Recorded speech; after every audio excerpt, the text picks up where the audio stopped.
Hello guys, welcome to the second part of this video.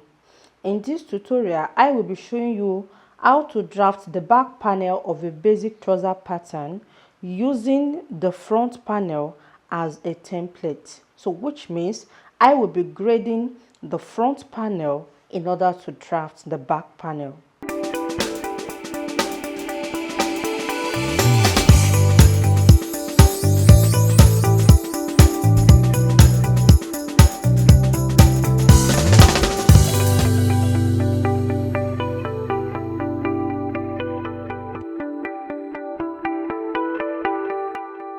Now in drafting the back panel of a basic trouser pattern, as you can see, the front panel is needed. And the first step is to get your fresh pattern paper ready. Then place your front panel on the fresh pattern paper, which I have done already. So this is the pattern I will be using for the back, which is the brown, and this is my front panel. Then at the top of my pattern paper, I left about 4 inches upward. Then I have half of an inch by the side, just the way I did for the front panel. So this is going to be the out seam and this part is going to be the inseam. So after placing the front panel properly on a fresh pattern paper like mine, the next step is to trace out everything I have on the front panel, including the lines, all the vertical lines and the horizontal lines I have. I will transfer them onto my fresh pattern paper. Then I will trace out the exact shape I have on the front panel. So after tracing out my front panel, then I will remove my pattern, then draw out the lines clearly. Now I have my lines traced out clearly, as you can see. So I have the waist level here, the hip level, the crotch level, the knee level, the ankle and the hem allowance line. So the next step is to place my front panel back on the traced out pattern.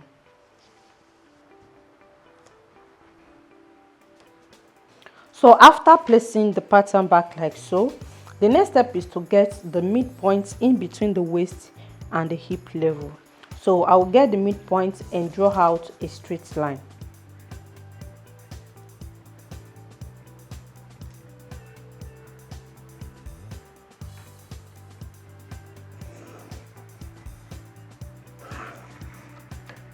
Okay, so the next step is to open up the straight line I just drew. I'm going to cut this through and leave a bit. It's not going to cut out completely, but I'm just going to leave a very tiny bit in order to hold the pattern together. So I'm going to cut from the inseam to the out seam.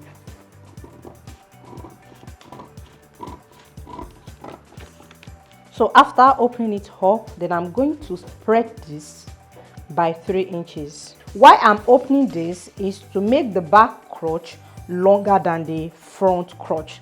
If you don't add extra inches to the back in order to make it longer, it will be difficult for the trousers to cover up the whole back of the wearer. So which means the trouser will only sit on the base of the waist. It will not go above the waist. The measurement you can use is between 2 to 3 inches. This depends on the size of the wearer. If you are making this for a slim figure, 2 inches is standard. But if you are making this for somebody that is a little bit robust, you can make it 2.5. And as for me, you can see the measurement I use is like for a plus figure. So I'm going to use 3 inches. The highest you can use is 3 inches and the lowest you can use is 2 inches. So I will spread this by 3 inches. Then from this tip, I'm going to measure my 3 inches upward. So which I have it here. Then I will make the upper part of my pattern sit exactly on the 3 inches point. So here is my 3 inches point. Then I will hold it like so, then tape it down. So after taping this like so, I will come to the crotch level, then extend the crotch forward by 1 inch. So here is the 1 inch point.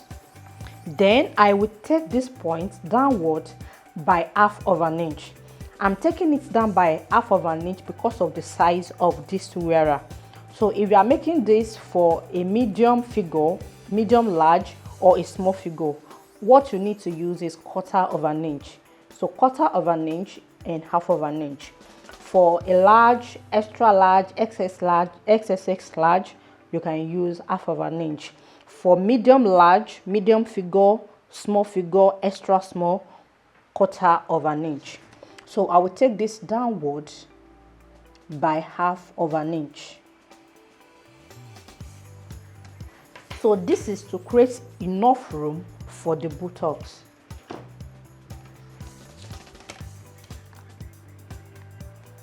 So now that I've extended this downward by half of an inch, then I drew out a straight line in order to get to this edge. So this line is going to be the crotch line for the back. So this is for the front and this is going to be for the back. So I can actually cross this out. So the next step is to reconstruct the back crotch. Because of the opening we have here, you can see there are broken points. We have broken points here and we have broken points here as well. So I'm going to reconstruct the back crotch and I'm going to fix the broken points I have on the housing. So in doing this, I'm going to draw out a new crotch line and my concentration is going to be on these two edges. So that is the part I extended upward.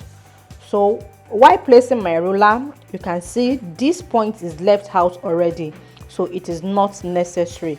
So I will just place my ruler diagonally like so, then draw my line downward.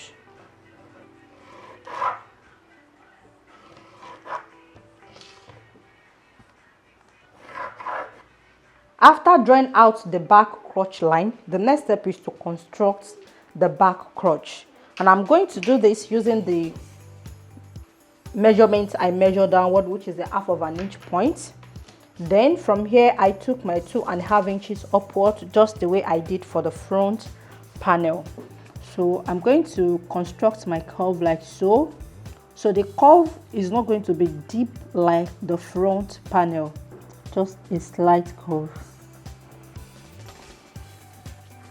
So that is going to be for the back crotch. So now that I have the crotch constructed, the next step is to fix the broken point I have on the housing. So in doing this, I'm going to reconstruct the hip area. So I'm going to place my ruler the exact way I placed it when I was drafting the front panel, but I'll make sure I have a smooth curve.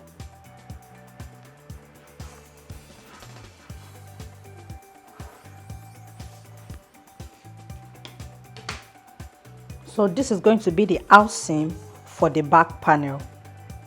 So after fixing the broken point here, the next step is to draw out the new back waistline. So this is going to be the back waistline. After drawing out the waistline, I'm going to take the measurements in order to confirm what I have is not more than what I needed. All the adjustments I'm doing on the back panel must not affect the waistline. The waist must be equal. So I'm going to confirm this measurement in order to be sure I have exactly what I needed, which is 9.75. This is what I inserted on the front panel. You can see I have my exact 9.75. So you have to do this so that you don't have XX measurements on the waist area. So the next step is to reconstruct the inseam. So I'm going to connect from the back crotch point to the exact knee point. So now I have my back panel properly constructed. I can separate the front panel from the back panel and trace out the remaining lines clearly. So guys, I have all my lines properly traced out, as you can see, and this is how the back panel looks like. So guys, now I will be showing you the specific lines for the back panel. so that you guys don't get confused. So this line is for the back waist line. This is the back waist. This line is for the crotch line, the back crotch line. You can see how long it is. Then this small curve is for the back crotch curve. Then this part is for the back inseam. So this is the inside of the leg, and every other part remain constant. Then for the out seam, from this point to this side is for the back panel, and every other part remain constant. So guys, now we have the back panel of our basic trouser pattern properly drafted. As you can see, don't forget this is a basic trouser pattern. I did not indicate whether this is going to be with band or without band, whether it's going to be with elastic or with rope. So that's why we call it a basic trouser block. This can be graded into a fitted pant, generally known as pant trousers. It can be graded to a crop pant. It can be graded to wide leg. It can be graded to dungaree. It can be graded to any style of trousers of your choice. But in my next tutorial, I will be showing you how to grade this basic trouser pattern to a trendy wide leg trousers with a cargo pocket by the side. So that is why you need to subscribe to my channel if you haven't, and don't forget to give this video a thumbs up so that YouTube algorithm can recommend it to the people that really need it. Thank you for watching this video to this point, and I will see you in my next one. Till then, always remember, there is no elevator to success. You have to take the stairs.